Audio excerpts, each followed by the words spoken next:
कहानी की शुरुआत होती है 1856 से। एक ओल्ड माइन को दिखाया जाता है जहां एक कर्मचारी को सुरंग के अंदर एक रास्ता दिखता है। उसे अंदर से अजीब सी आवाजें आती हैं, इसलिए वो एक ओझा को बुलाता है क्योंकि उसे शक है कि यहाँ कुछ गड़बड़ है। वो ओझा अंदर जाता है और मोमबत्ती की रोशनी से देखने की कोशिश करता है। तभी उसे एक अजीब सा शैतान दिखता है। अंदर फ्लेमेबल गैस की वजह से एक जोरदार धमाका होता है। सीन चेंज होता है और कहानी 100 साल बाद की दिखाई जाती है। आमिर जिसे जॉब की जरूरत है और इस समय माइंस में सबसे ज्यादा पैसे मिलते हैं, इसलिए वो अपने दोस्त के साथ बाजार जा रहा है ताकि वहां से वो माइंस में काम करने के लिए सिलेक्ट हो सके। पर इस बार भी उसे रिजेक्ट कर दिया जाता है क्योंकि वो एक अरब है और उसे फ्रांस बोलने में थोड़ी दिक्कत होती है। पर वो जिद करता है कि उसे ये जॉब दे दिया जाए क्योंकि वो बहुत मेहनती है। उसकी हिम्मत देखकर उसे सिलेक्ट कर लिया जाता है और सबसे खतरनाक माइंस में भेज दिया जाता है। अगले दिन एक प्रोफेसर बार्टर को देखते हैं जो उसी माइंस में जाता है। वहाँ का मैनेजर जिसका नाम फ्रेजर है, वो उसका पुराना दोस्त है। वो उससे एक मदद मांगता है।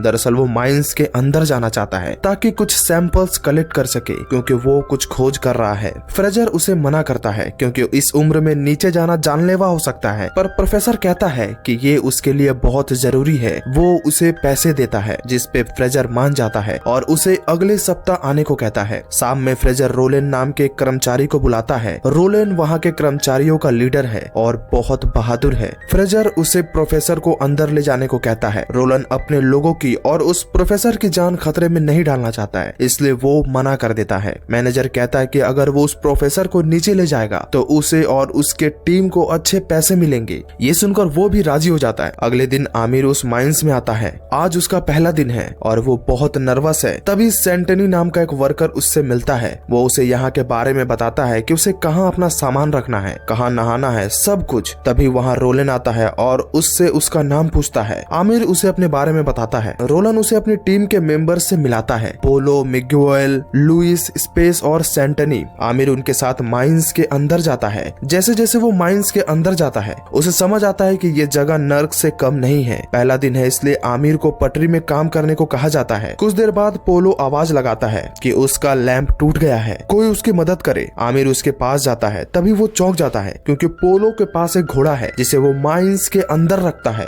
पोलो बताता है कि वो इस घोड़े को सर्कस से लाया था। ये बहुत अच्छा है पर ये देख नहीं सकता है। दिन भर की थका देने वाली मेहनत खत्म करके आमिर वापस आता है। कुछ दिन बाद वो प्रोफेसर वापस आता है जिसे रोलन अपनी टीम के साथ अंदर लेकर जाता है। प्रोफेसर उन्हें और गड्ढा करने को कहता है ताकि वो 1000 मीटर नीचे जा सके क्योंकि वही उनको उसका सैंपल मिलेगा। रोलन मिगुएल को माइंस के अंदर RDX लगाने को कहता है ताकि ब्लास्ट कर सके। सब कुछ सेटअप के बाद वहाँ धमाका होता है जिससे जमीन के अंदर एक गड्ढा बन जाता है जिसके अंदर वो लोग एक एक करके जाते हैं। अंदर जाते ही उन्हें वहाँ कुछ अजीब दिखता है। दरअसल ये वही माइंस है जिसे मूवी की शुरुआत में दिखाया गया था। देख के वो लोग समझ जाते हैं कि यहाँ पहले से ही कोई आ चुका है। ये पूरी जगह लाइमस्टोन से बना हुआ है। तभी वो देखते हैं कि प्रोफेसर यहाँ नहीं है। वो लोग उसे खोजने लगते हैं। तभी लुइस, आमिर और सेंटनी को वहाँ एक कंकाल दिखता है जिसके हाथ कुछ है। वो किसी तरह की चाबी है और दीवारों में कुछ लिखा हुआ है। आमिर उसे पढ़ता है। उस दीवार में लिखा था कि यहाँ कोई है जो सोया हुआ है और अगर वो जाग गया तो कोई नहीं बचेगा। सभी टीम मेंबर्स एक दूसरे से मिलते हैं। उन्हें भी प्रोफेसर नहीं मिलता है। तभी कैमरे की लाइट जलती है जिससे उन्हें प्रोफेसर के लोकेशन का पता चल जाता है। वो प्रोफेसर के पास जाते हैं। प्रोफेसर एक दीवार के पास है जहाँ प्राचीन भाषा में कुछ लिखा है। प्रोफेसर कहता है कि उसे इस दीवार के पीछे जाना है। रोलन पूछता है इसके पीछे क्या है। वो कहता है इसके पीछे कुछ बहुत पुराना और प्राचीन चीज है। बाकी टीम मेंबर को लगता है कि वो कोई खजाना ढूंढ रहा है। रोलन मिगुएल से दीवार को तोड़ने कहता है। मिगुएल वहाँ डायनामाइट फिट करता है और दीवार को तोड़ देता है। प्रोफेसर और बाकी लोग अंदर जाते हैं।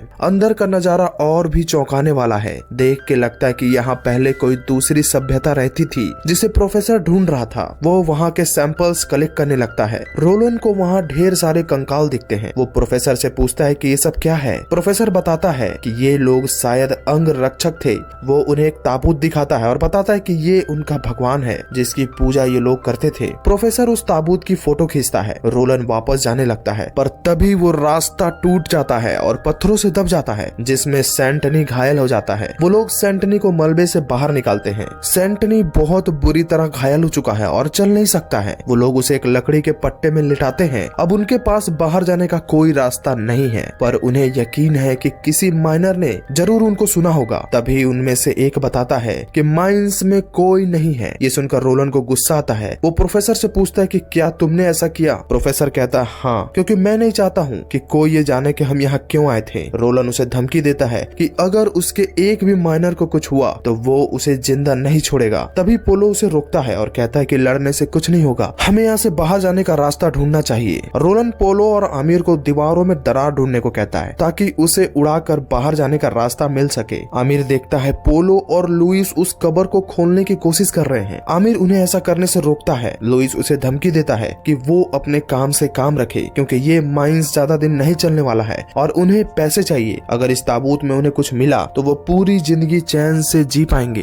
पोलो और लुइस बहुत कोशिश करते हैं पर ताबूत नहीं खुलता है। आमिर के पास वो चाबी है जिसे वो ताबूत में डालता है, जिससे वो ताबूत खुल जाता है। ये देख लुइस बहुत खुश होता है। वो दोनों ताबूत खोलते हैं जिसके अंदर उन्हें ढेर सारे हीरे मिलते हैं। ये देख पोलो और लुइस खुश हो जाते हैं। आमिर लुइस से उन हीरो को लेने से मना करता है। लुइस उसे धमकी देता है कि अगर उसने किसी से कुछ कहा तो वो उसे मार डालेगा। ये कहकर वो आमिर को वहाँ से भगा देता है। आमिर बहुत परेशान होने लगता है क्योंकि उसने वो ताबूत खोला है। कुछ देर बाद पोलो और लुइस को महसूस होता है कि ताबूत से कोई बाहर निकल रहा है। वो दोनों पीछे मुड़ के देखते हैं और वहाँ से भागते हैं। रास्ते में आमिर है, वो उसे भी भागने को कहते हैं। भागते हुए वो लोग रोलन के पास पहुँचते हैं और बताते हैं कि कोई उस ताबूत में है जो जिंदा है। प्रोफेसर उनसे पूछता है कि क्या तुमने उसे खोला था? लुइस झूठ कहता है कि नहीं, वो खुला हुआ था। तभी पोलो के पीछे वो अजीब सी एंटिटी आ जाती है और उसे घसीट के अपने साथ ले जाती है। रोलन और बाकी लोग पोलो को बचाने के लिए उसके पीछे भागते हैं पर वो पोलो को बचा नहीं पाते हैं। उस राक्षस ने पोलो का सिर धड़ से अलग कर दिया था। रोलन प्रोफेसर से पूछता है कि आखिर वो कौन है। प्रोफेसर बताता है कि ये बहुत पुरानी सभ्यता का एक गॉड है जो इस ताबूत में बंद था, जिसे इन लोगों ने जगा दिया है। तभी आमिर कहता है कि ये कोई ताबूत नहीं है, ये जेल है जिसमें इस शैतान को कैद करके रखा गया था। वो प्रोफेसर से उनका नक्शा मांगता है जिसमें उन्हें बाहर जाने का रास्ता मिल सकता है। अब आमिर उन्हें नक्शे में एक रास्ता दिखाता है जो उस शैतान से बच के निकलने के लिए सही है। तभी उन्हें याद आता है कि सैंटनी अकेले है। वो लोग उसकी तरफ भागते हैं। उधर सैंटनी को कैमरे की लाइट में वो शैतान दिखता है। धीरे धीरे वो शैतान उसके पास आता है। रोलन और बाकी लोग भी पहुंच जाते हैं पर सैंटनी उस शैतान के कब्जे में है। सैंटनी कहता है कि उसे मारना नहीं है, मेरे बच्चे हैं, पर तब तक वो शैतान उसे खत्म कर देता है और वहाँ से चला जाता है। ये देख रोलन को बहुत गुस्सा आता है, इसलिए वो प्रोफेसर से पूछता है कि क्या हम उस शैतान को मार सकते हैं? प्रोफेसर कहता है हाँ, वो हमारे जैसे ही है जिसे चोट लग सकती है। रोलन प्लान बनाता है कि वो शैतान को डायनामाइट से उड़ा देगा, इसलिए वो वापस उसके ताबूत के पास जाते हैं। रास्ते में प्रोफेसर को दीवार पे कुछ लिखा हुआ दिखता है जिसे वो पढ़ पाता है। वो बताता है कि ये शैतान इंसानों की आत्माओं को खाता है जिसकी वजह से ये अभी तक जिंदा है। प्रोफेसर आमिर के साथ उस जगह जाता है जहाँ वो ताबूत था, इससे पहले कि कोई और उनके पीछे आए। वो उस तहखाने को बंद कर देता है। आमिर उससे पूछता है कि आपने ऐसा क्यों किया? प्रोफेसर बताता है कि अगर मैं यहाँ से बाहर निकलने का रास्ता ढूंढ लूं और बाहर निकल जाऊं तो फिर भी ये लोग मुझे मार देंगे। आमिर कहता है ऐसा कुछ नहीं होगा, पर प्रोफेसर को लगता है कि वो जो भी कर रहा है वो सही है। वो आमिर से कहता है कि तुम मेरी मदद करो ताकि मैं यहाँ से बाहर निकलने का रास्ता ढूंढ सकूं। उसे दीवार पे उसी शैतान का चित्र दिखता है जिसके चारों तरफ एक पुरानी शिलालेख बनी हुई है। दरअसल उसमें यहाँ से बाहर जाने का रास्ता है और साथ ही उसमें ये भी लिखा है कि कैसे ये शैतान एक मास्टर को खोज रहा है जिसे वो गॉड बनाना चाहता है। जब भी कोई इंसान अपनी मर्जी से इस शैतान को जगा दे और अपनी आत्मा दे, जिससे उस शैतान में पावर आएगी और वो गॉड को नीचे बुलाएगा। जब गॉड आएंगे तो उस इंसान की सारी इच्छा को पूरा कर पाएंगे। तभी वहाँ पोलो का घोड़ा जिसे उस शैतान ने मार दिया था उसमें हलचल होने लगती है। ये देख दोनों हैरान हो जाते हैं। उसमें से वही शैतान निकलता है। प्रोफेसर उस शैतान को देख के डरता नहीं है बल्कि धीरे धीरे उसके पास जाता है। वो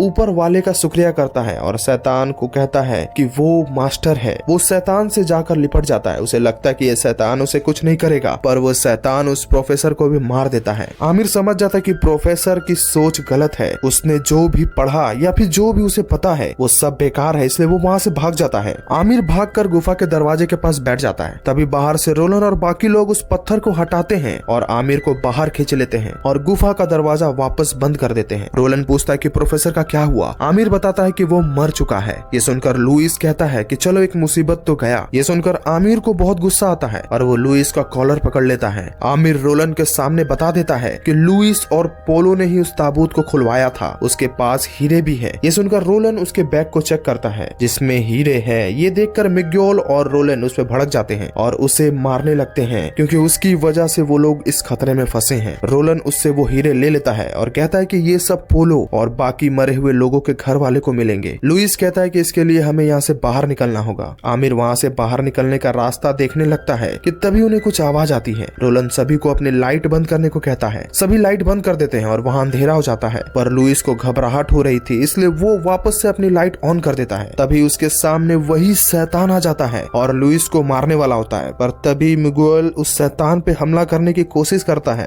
पर शैतान उसे एक ही झटके में खत्म कर देता है। रोलन सभी को वहाँ से भागने को कहता है। लुइस जो डर के वहीं गिर गया था उसे भी शैतान मार देता है। अब आमिर और रोलन ही बचे थे। वो दोनों किसी तरह वहाँ से बाहर निकलना चाहते हैं। वो आमिर को हिम्मत देता है कि हम यहाँ से जरूर निकलेंगे। आमिर कहता है कि ये सब मेरी गलती है, लुइस और पोलो के कहने पर मैंने ही उस ताबूत को खोला था। रोलन कहता है इससे अब कोई फर्क नहीं पड़ता है। आमिर कहता है कि हमें उस शैतान को मारना होगा क्योंकि अब वो आजाद है और बाहर निकलेगा, जिसके बाद वो सभी इंसानों को मार देगा। रोलन कहता है मैं कोई साइंटिस्ट नहीं हूँ, ये सब सरकार का काम है। आमिर कहता है कि तुम्हें एहसास नहीं है कि यहाँ क्या हो रहा है। रोलन कहता है मैंने अपने लोगों को खोया है, वो मेरे लिए परिवार के जैसे थे। रोलन उसे यहाँ से निकलने को कहता है, पर कुछ देर ढूंढने के बाद भी उन्हें वहाँ से बाहर निकलने का रास्ता नहीं मिलता है। वो लोग हार के नीचे बैठ जाते हैं और अपनी मौत को स्वीकार कर लेते हैं। पर तभी रोलन उसे वो नक्शा देता है। उसे लगता है कि वो लोग जरूर कोई गलती कर रहे हैं। तभी आमिर नक्शे को ध्यान से देखता है और कहता है कि प्रोफेसर यहाँ की लिखावट को सीधा पढ़ रहा था, पर वो भूल गया कि अरब के लोग उल्टा लिखते हैं, राइट से लेफ्ट की ओर। जिसके बाद वो दीवारों में बताए हुए नक्शे को राइट से लेफ्ट की ओर पढ़ता है, जिसके बाद उन्हें यहाँ से बाहर जाने का रास्ता मिल जाता है। पर तभी वो शैतान आमिर को खींच लेता है। आमिर के जाने के बाद रोलन अकेले ही बाहर जाने का फैसला करता है और आमिर के बताए हुए रास्ते पर आगे बढ़ता है। उधर आमिर एक कमरे में होता है जहाँ वो शैतान एक कुर्सी में बैठा है, मानो वो वहाँ का राजा है। उसके हाथ में लुइस है। आमिर उसे छोड़ने को कहता है, पर शैतान लुइस को मार देता है। अब वो आमिर के पास आता है। आमिर उससे पूछता है कि तुम्हें मुझसे क्या चाहिए। वो शैतान लुइस के सिर की मदद से उससे बात करता है और कहता है कि मुझे बाहर निकालो मास्टर। आमिर समझ जाता है कि ये मुझे मास्टर क्यों कह रहा है, क्योंकि आमिर ने ही उस ताबूत को खोला था। यही कारण है कि शैतान ने अभी तक उसे मारा नहीं है। वो शैतान कहता है कि मुझे अपनी आत्मा दे दो और तुम गॉड बन जाओ। आमिर कहता है कि तुम मुझे गॉड बनाना चाहते हो। वो कहता है हाँ। शैतान उसे अपनी तरफ खींचता है और जकड़ लेता है, पर आमिर उसके ऊपर चाकू से हमला करके वहाँ से भाग जाता है। भागते हुए उसे एक कंकाल का ढेर मिलता है जिसके ऊपर से बाहर जाने का रास्ता है। रोलन भी उसी रास्ते पे है। रोलन उसे ऊपर खींच लेता है और कहता है कि तुम सही थे, हम उस शैतान को उड़ा देंगे इस डायनामाइट की मदद से, पर उससे पहले हमें और ऊपर जाना होगा ताकि हम बाहर निकल सके। रोलन ब्लास्ट करने के लिए सेटअप तैयार कर लेता है, पर तभी वो देखता है कि डायनामाइट का हैंडल नीचे फंसा है। रोलन कहता है कि अब कुछ नहीं हो सकता है क्योंकि वो शैतान भी अब उनके पीछे आ रहा है। आमिर हिम्मत दिखाता है और उस हैंडल को वापस ले आता है। रोलन हैंडल लगाता है और अपने लोगों की मौत का बदला लेने के लिए ब्लास्ट कर देता है, जिससे वहाँ धमाका होता है और शैतान की मौत हो जाती है। इसी अंत के साथ मूवी यही खत्म होती है। आशा करता हूँ वीडियो आपको पसंद आई होगी। इसी तरह के रोमांचक और थ्रिलर मूवी एक्सप्लेनेशन देखने के लिए मेरे चैनल को सब्सक्राइब करें। मिलता हूँ आपसे अगली वीडियो में।